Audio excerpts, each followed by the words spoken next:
আজ 10ই আগস্ট আরজিকর হাসপাতালের সামনে উত্তর কলকাতা জেলা কংগ্রেসের পক্ষ থেকে একটি বিক্ষোভ কর্মসূচি এবং সুপারের কাছে ডেপুটেশন জমা দেওয়া হয়। জমা দেওয়ার সময় পুলিশের সাথে ধস্তাধস্তি শুরু হয় কংগ্রেস কর্মীদের সাথে। তাদের গেট দিয়ে ভেতরে ঢুকতে দেওয়া নিষেধ করা হয়। তাদের ডেপুটেশন কোনোভাবেই জমা দিতে দেওয়া হয়নি পুলিশের দ্বারা এবং সেই সাথে পুলিশ বাহিনীর নিরাপত্তা বাড়ানো হয় আরজিকর হাসপাতালের সামনে। এই বিক্ষোভ কর্মসূচির মূলত বিষয় ও দাবি হয় কর্মরত মহিলা ডাক্তারের হত্যার জবাব চাই, সকল দোষীদের দৃষ্টান্তমূলক শাস্তি চাই। রাজ্যে যেভাবে নারী নির্যাতনের ঘটনা সামনে আসছে তাতেই রাজ্যের নারী অসুরক্ষিত, অথচ এই রাজ্যের মুখ্যমন্ত্রী নিজেই এক নারী, তারপরেও পুলিশের নিরাপত্তা নেই। একের পর এক নারী নির্যাতনের, ধর্ষণের, হত্যার ঘটনা ঘটে চলেছে। এই অপরাধগুলো অবিলম্বে বন্ধ করতে হবে। যারাই অপরাধের শামিল তাদের কঠোর শাস্তি দিতে হবে।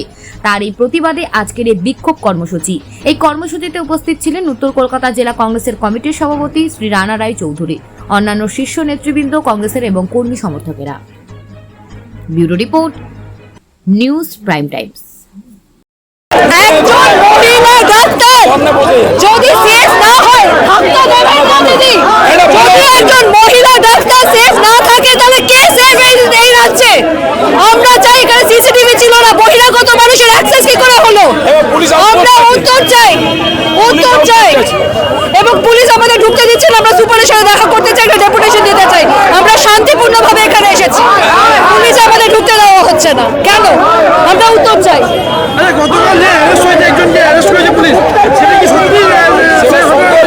সন্দেহজনক, আমরা জানি না। প্রথমে তো পুলিশই বলছিল এটা সুসাইড কেস, ধামাচাপা দেওয়ার চেষ্টা চলছিল।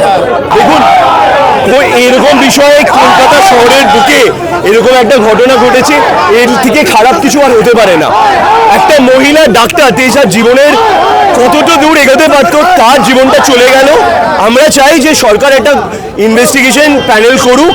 সেখানে আমরা চাই যে কংগ্রেসের তরফ থেকে আমাদেরও রিপ্রেজেন্টেশন থাকুক। কেন আমরা জানতে চাই যে বাংলাতে, কলকাতার বুকে এরকম ঘটনা কেন ঘটেছে এবং তা নিয়ে আমাদের সরকার কি করছে এবং যারা দোষী তাদেরকে কি শাস্তি দেওয়া হচ্ছে সেটা ইনভেস্টিগেশন চাই। কেন আমরা কালকে থেকে শুনতে পাচ্ছি যে ম্যাটারটাকে ধামাচাপা দেওয়ার চেষ্টা চালানো হচ্ছে। না, সেটা আমি কি বলি, ইনভেস্টিগেশনে কি হচ্ছে আমরা বাইরে থেকে কি করে বলতে পারি? আমরা ওই জন্য জানতে চাই যে আমরা একটা জাতীয় কংগ্রেস, আমাদের আজকে লিডার অফ দ্য অপোজিশন পার্লামেন্টেও আছে। আমাদের নেতৃত্ব বলতে চায় যে এখানে যে ঘটনাটা ঘটেছে এটা কিভাবে ঘটেছে এবং সেটা নিয়ে সরকারের কি পদক্ষেপ হচ্ছে।